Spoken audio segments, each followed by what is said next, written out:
Yo, where are we? We in the cathedral. One more time, we celebrating Cypher Sunday.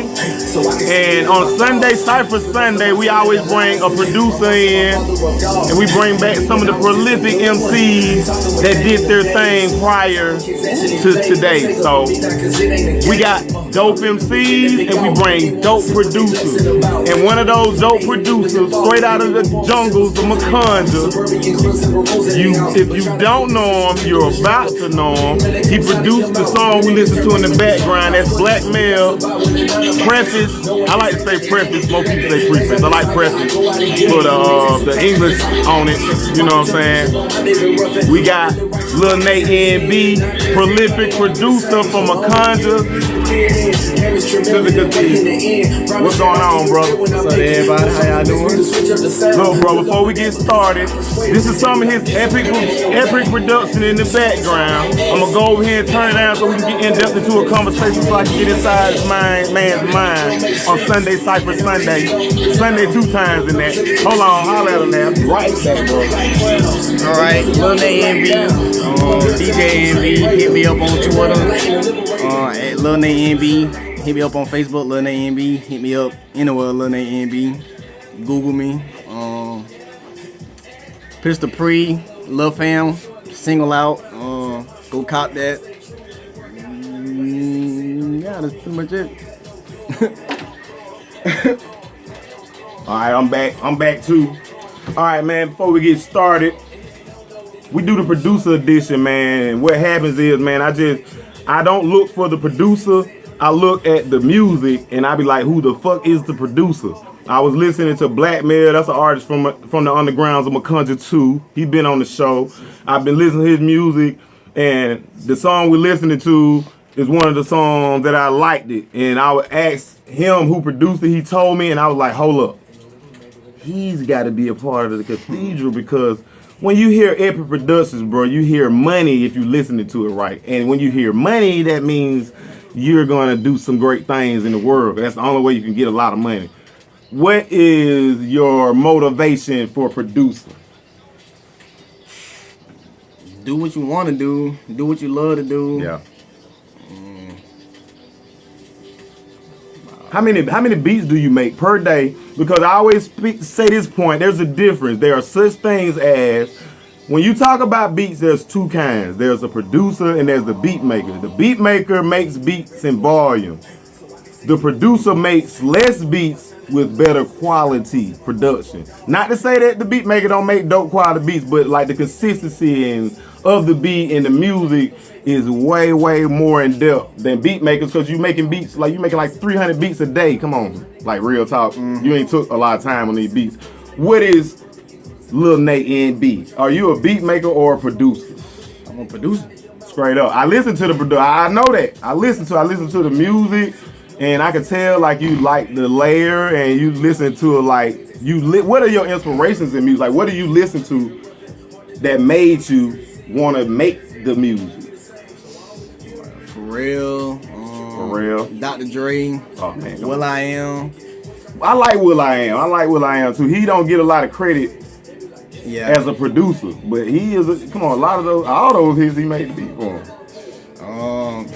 I ain't gonna lie, I grew up listening to T-Pain. A lot of folks don't know T-Pain. He was a They pretty good sleep artist. they sleep on T-Pain, man. The last thing I heard T-Pain was the Stoichville mixtape. Come on, man. That shit is like epic. I don't understand why people ignore T-Pain's music making ability for it. He ain't just a hook, man. He make beats, he write, he rap better than like. He started out as a rapper. No, my for real, rap better than a lot of artists that get paid for just rapping. Like you said something about T-Pain, like you mentioned he was a producer. Is like, what are some of the producers that you listen to that you don't like their production? Since you like those guys, who you don't like? I mean, you could be real in the industry. There's a lot of producers that I listen to their production and be like, how the hell? Who is one of those? I'm just gonna say one. What is one of those producers you listen to the beat and be like, what the hell? Like in a bad way, or in a bad way. Producers are an enigmatic thing. We listen to so many different things in the beat. Like rappers listen to the beat, that drives a rapper. The beat, the drum, that really what drives them. A producer is driven by so many much more weird things. I just want to know a producer that you really can't get into their production, industry-wise. Let me see. I'll make it interesting, and I make it interesting, and I name some producers, and you tell me if they like you like their production. These are producers that get on my nerves though with their beats. Okay, producer number one, Puff Daddy. I mean, I don't listen to him like that. But He produced a lot of beats that you don't heard, like a lot of big albums, and he produced different. He don't produce like you produce. He produced by going and getting the drummer, getting a keyboard player, and humming stuff and making people make it. But I don't like Diddy production because it's like the same beat with an extra additive in each one, and that ain't producing to me and that's the way he produced because he produced like saying, hey man, check this out. When you make beats like that, you gonna kind of do the same thing a little bit every time. Sound like the lab beat. Unless you sample some, and he became the remix god. Okay, another producer, Timberland. Now hold up, I like Timberland. Timberland beats are a little fucking aggravating that moment. Now the new production, like the shit that he did on the Empire soundtrack, prior to that, man, it sounded like every beat Timberland dropped missing within the rap. Do you like Timberland's production? I love Timberland production. No flaws. Everything is awesome. He the reason why I make these. Timberland. One of the reasons. Now I'm gonna say this: if you listen to any Lil Nate's beats, you be like, what the fuck? He just say? Cause like I'm gonna give you a criteria of your beats for me. Your beats are airy and they are picturesque. They paint pictures. It's like I can listen to your beat without lyrics. I can actually sit down with an album full of his beats and not have any lyrics to him and be feeling like, damn, this shit is dope, and not even look for the verse. That's production. That's producing right there. What producer does that for you? Where you can just say, man, fuck the rapper, I can just listen to the beats. For real. I like for real production. It's becomes obnoxious at times. That's just my opinion though. I'm very heavy opinionated today because we're producers, and I'm gonna critique the producer a little more heavy. And Johnny Cash behind me shooting the fucking middle finger. So, hey man, like real shit. Yeah. All right. Who are some of your inspirations for doing music? Like it could be producers, any kind of artist. Who are the artists that made you say, hey man, I want to do that? No, honestly, of course, for real, Timberland, T-Pain. I don't think T-Pain getting no credit. Somebody gotta give him credit. Yeah.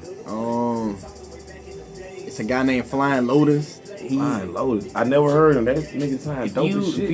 If you look at Adult Swim, you know how they go to commercials and those shows, the little songs that they play in between. Oh, so he one of those. He not the guy from the Boondock soundtrack. Is he? Nah. He made that is, and he got fucked out the game because I think those guys who did the Boondock own that fucking song. Like he ain't even listed as a rapper on the shit. I think, but I listen to it. I know what you're saying. I gotta look up Flying Lotus. I just trying. You know the show Aqua Teen Hunger Force? Yes. He did some of the intros. Seriously, Milkshake. Oh yeah. Man, I love that show. And speaking of, it's so crazy to talk about movies.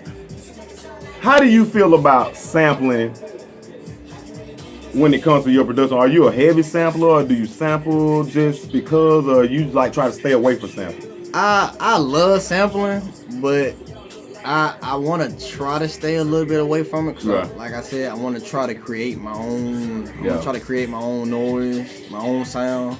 Definitely do that. So I mean, but I feel like sampling it plays a good part of music, like hip hop.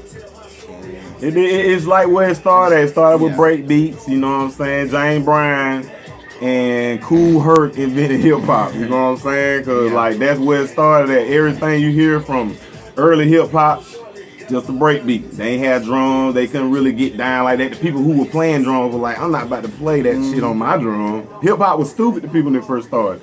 And being from Macon, I like to equate the music scene in New York when hip hop first started to the way to where we are right now in time. Yeah. Like being a producer from here, and I know you're trying to be heard. Like, what are some of the restrictions on being a producer from Macon, Georgia, trying to be heard by the world? To you, I feel like every producer should have, for one, every producer should have their main artist. Yeah. That they make music with. I feel like the artist kind of brings out not only their sound but the producer's sound as well. Not trying to take shots or anything, but not try to be on SoundCloud, you know, selling the same beat to every known person. Like I said, is producer. That's one thing I do. Like people like, man, you need to make a SoundClick page. I don't sell beats like that. I used to be that. I like that, and that's a good thing you evolved from that because something in me would never let me do that because I felt like I always felt like as a producer or artist, before you actually become commercialized, you got to be a commodity. Like with beats, for instance, like I feel you on that because putting a lot of your beats on the internet and then you put them for anybody to get, they can actually just get them and steal them. Exactly. It makes your product less rare. You know what I'm saying? You got people using, and then check this out. Most of those beats that you put on the internet that people use, just say one of those guys did get your beat and go and sell 1 million records off of it, and then you find out that you want to get paid. If you ain't got your business work together, you're gonna lose your beat, and this is why. Because get your shit copyrighted. Exactly, you can lose your beat, and people can say, "Oh, I'm good. I just take my beat back and block." Nah, think about this. Now, this is gonna be gravitational. He made a hit song off of your beat. If you snatch the beat, he can go back. He already sold 5 million records. He can go back and get the beat remade, remixed, and forget your beat and take it out the market. Even though people still gonna want it, you lost out on a whole lot of millions of dollars. He kept a whole lot of millions of dollars, and it's just like a bump in the road that he could go ahead and do it again. So my point is, do like he does and make your product more rare. Make it where it's not that attainable, where anybody can't get it. And could you tell, like, for the artists watching, what they need to do to get a beat from Lil Nate NB? One, hit me up. You serious about it? You know, just hit me up about it. You know what I'm saying? Nothing in this world is free, so I mean, you gotta pay dues. You can't get nothing. You don't put nothing. If you want something, you gotta put something into it. You gotta be descriptive. I'm tired of hearing, hey, I want a hard ass beat. Like I want a Drake type beat. I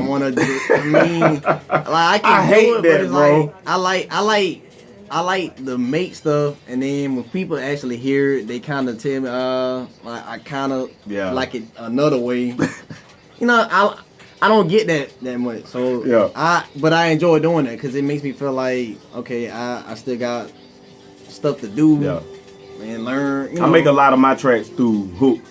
A lot of people come at me and be like, well, could you I remake a lot of beats. Cats get beats, and they have to do just like what I explained and get the beat remade. I do that, but I like to produce off of inspired thought. I hate to produce off of, man, I want a beat like that, or I like for you to come to me with a hook, be like, I got this song, blah, blah, blah, blah, blah, blah, and we build it from there. That's the best production. That's how you make hit records. You make hit records on the fly anyway, but that is the way you make for sure hits, is by starting out with a producer like Lil Nate NB who wants to work with your concept, because it's a lot of artists that don't get that.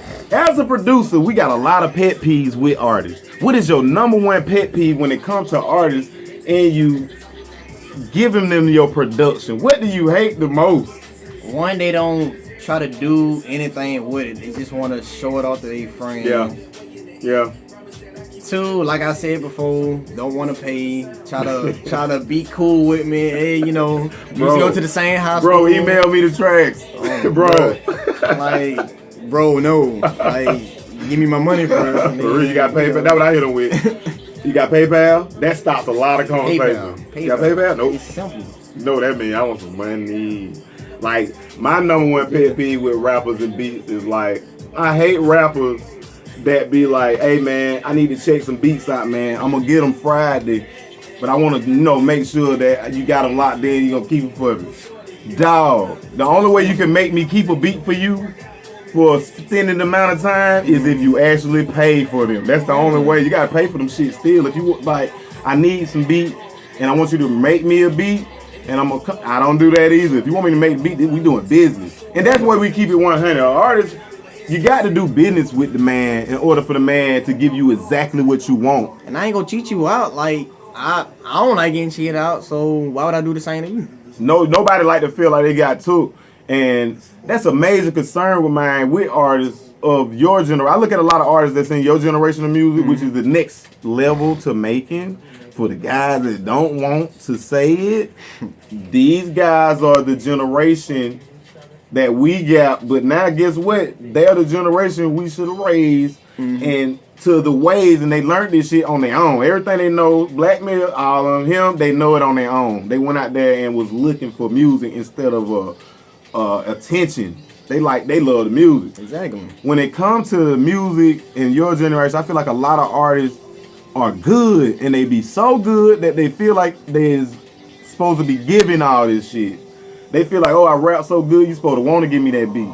Oh, I rap so good, man, I'm so nice that you should want to record me for free, and they use that as fuel.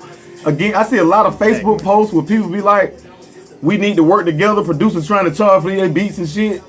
Come on, man. How the producer gonna make a beat? He had to buy his shit that he work off of. Exactly. What do you say to the artists that said, hey, Lil Nate and B, why we ain't working together? You should give us beats. You should give me money. The key word is work. Working. Give me something. Make me in a way.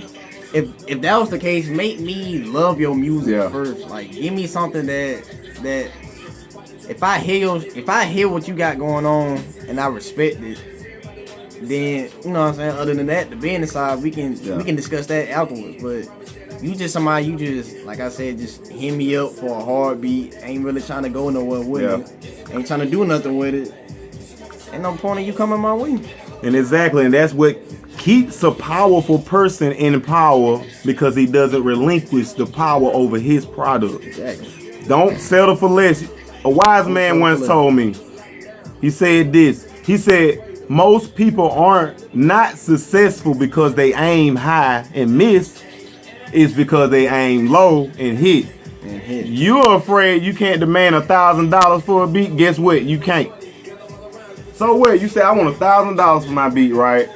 And everybody like, nah, we not gonna pay you. Keep your beat. And I guarantee you, one day, if you stay to what you say, somebody gonna buy that beat for $1,000. Then the beautiful thing is that's where you start at. That's your price range then. Before we get out of here, I asked the artist about the last song they would like to listen to if they were gonna die, had to die to a song, right? And this is Sunday CYPHER Sunday, and we got Trey Deuce coming in. I got Nick Bags coming in. I got Hard Knock coming in. So my question to end this segment is new for the producer. And it goes like this. I just thought of this shit too, so it's gonna be dope.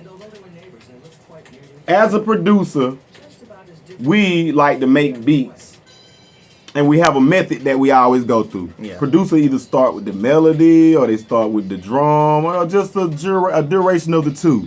If Lil Nate and B had to make a beat, right? And they say the beat depends on using the melody from another beat that's like the most famous song in your mind, and it can't be a rap song.